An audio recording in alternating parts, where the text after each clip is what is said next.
बिस्मिल्लाहिर्रहमानिर्रहीम। Class 11th physical education है। आज का जो हमारा टॉपिक है वो है the warm up, the methods which we use for the warm up of our body.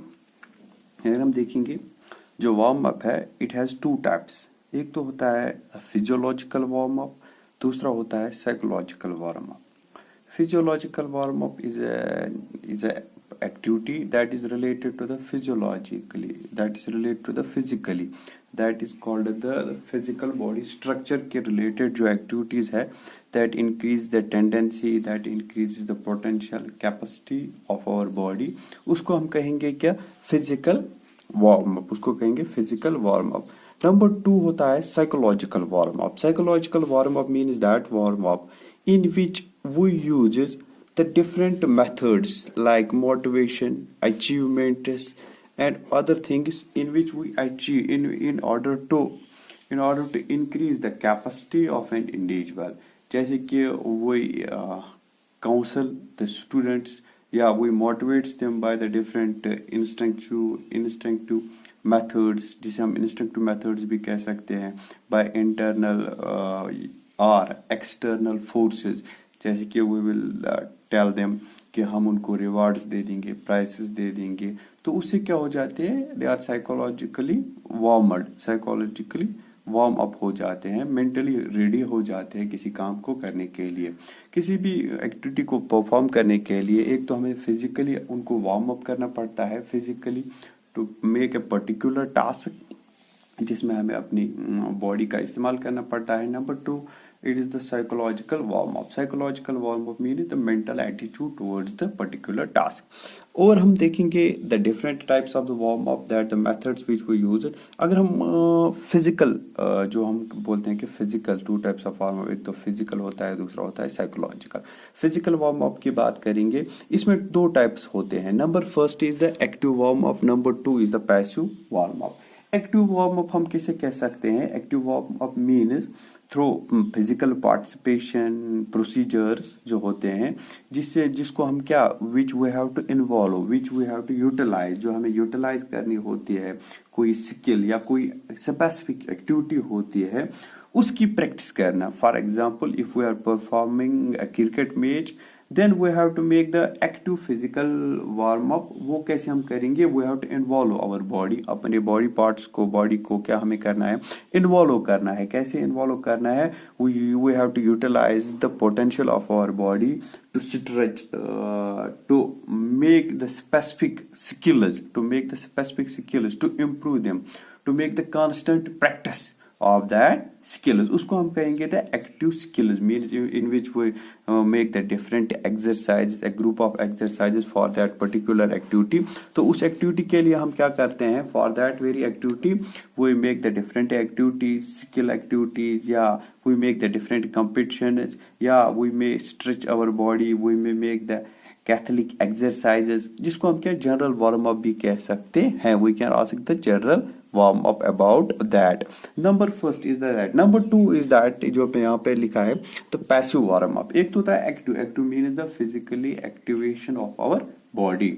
Number 2 is that is called the pacific warm up. Passive warm up mean is that kind of warm up which does not include physical exercises। instead of the physical exercises we uses the external methods to increase the capacity of our body। अपनी body की capacity को increase करने के लिए we use the external methods। Number 1 जैसे कि मैंने यहाँ पे लिखा है कि we can use the massage of our body, we can use the steam baths, and we can also use the different things, जैसे कि बाथ्स, जैसे आउटडोर बाथ करना, सन बाथ जिसे हम बोल सकते हैं, या the use of the boiled water, या मसाज कराना अपनी बॉडी को। उससे क्या हो जाता है? It also make the relaxation in the body, it also increase the capacity of our body. ये होता है the methods that we use it into the physical warm up. एक तो होता है फिजिकल, दूसरा होता है साइकोलॉजिकल।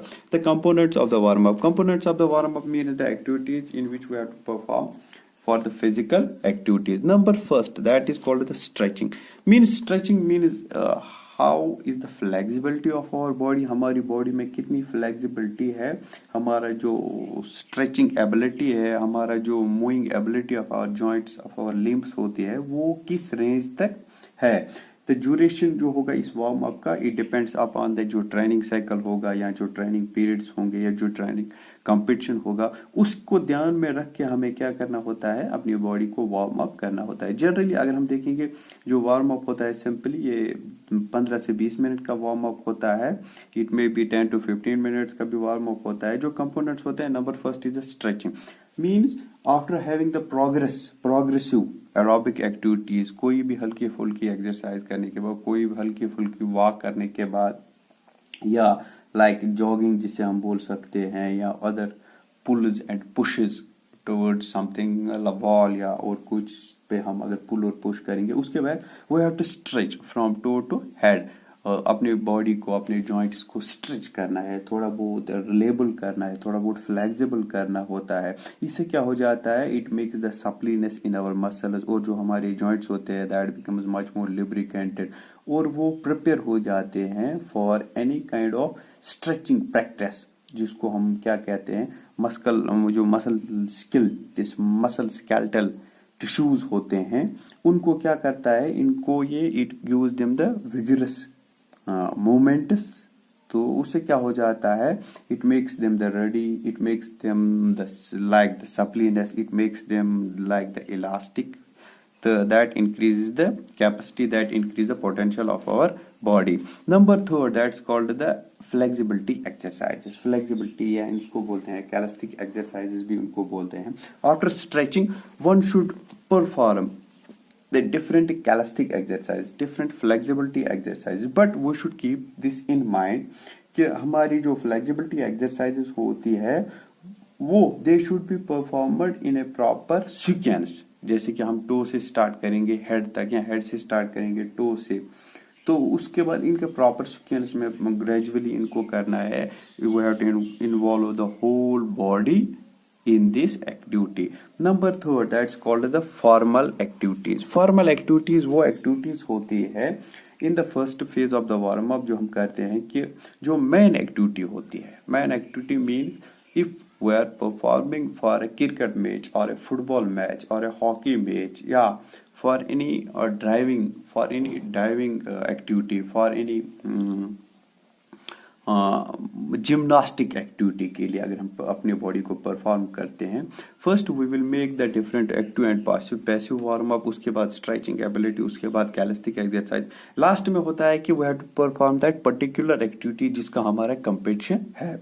फॉर एग्जाम्पल अगर हम मतलब रनिंग, अगर हमारी कल रेस है, कल हमारी रनिंग है, तो उसके लिए हमें we have to go for the races. Warm up के में क्या हमें क्या करना चाहिए, रेस करनी चाहिए। We have to make the different workouts, tasks जो परफॉर्म हमें करने without any equipments, without any sports gears. जैसे कि कल हमारी रेस है तो हमें क्या करना चाहिए, we have to run, we have to jogging, we have to make the jogging, we have to make the running. Short distance run करनी है, लॉन्ग डिस्टेंस रन करनी है, वेरीड स्पीड्स वेरी करनी है। तो लाइक दीज एक्टिविटीज हमें करनी है।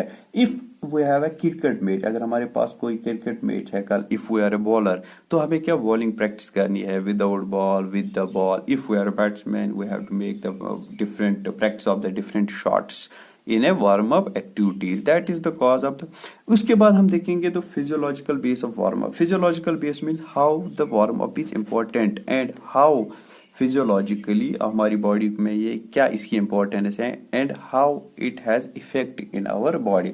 इसमें हम देखेंगे जनरली जो वार्म अप होता है, इट इंक्रीज द बॉडी को टेम्परेचर को इंक्रीज करता है, जिसे मेटाबॉलिक जो रेट होता है, बीएमआर जो होता है, हमारी बेसल मेटाबॉलिक रेट जो होती है, दैट विल बी इंक्रीज। जब वो इंक्रीज हो जाता है तो उससे क्या हो जाती है, it increase the working capacity of our body. Number 2, जो इससे जब वर्किंग कैपेसिटी इंक्रीज हो जाती है बेसल मेटाबॉलिक बीएमआर, तो उससे क्या हो जाती है, it also increases the haemoglobin consistently, जिसको आरबीसी हम कहते हैं, that carriers the much more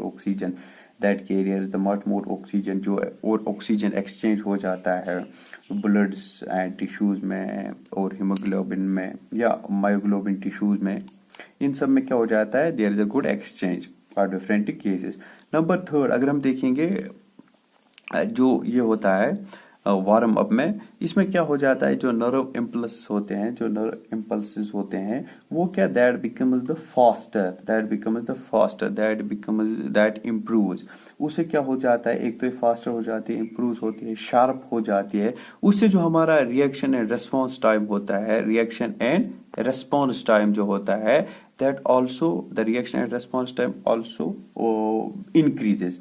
reaction और रेस्पॉन्स टाइम जो होता है वो इंक्रीज हो जाता है। रिएक्शन टाइम शॉप, हमारा जो स्टिमुलस रेस्पॉन्स होता है, स्टिमुलस रेस्पॉन्स जो होता है, तो उससे क्या हो जाता है, that becomes much more accurate. Number 4, that is called the rate of contraction of our muscle. जो कंट्रैक्शन पावर हमारी बॉडी में होता है, that is also increase. Number 4, जो फिजिकल वर्क कैपेसिटी होती है, दैट इज ऑल्सो इंक्रीज। जो physical work capacity होती है, दैट इज ऑल्सो इंक्रीज।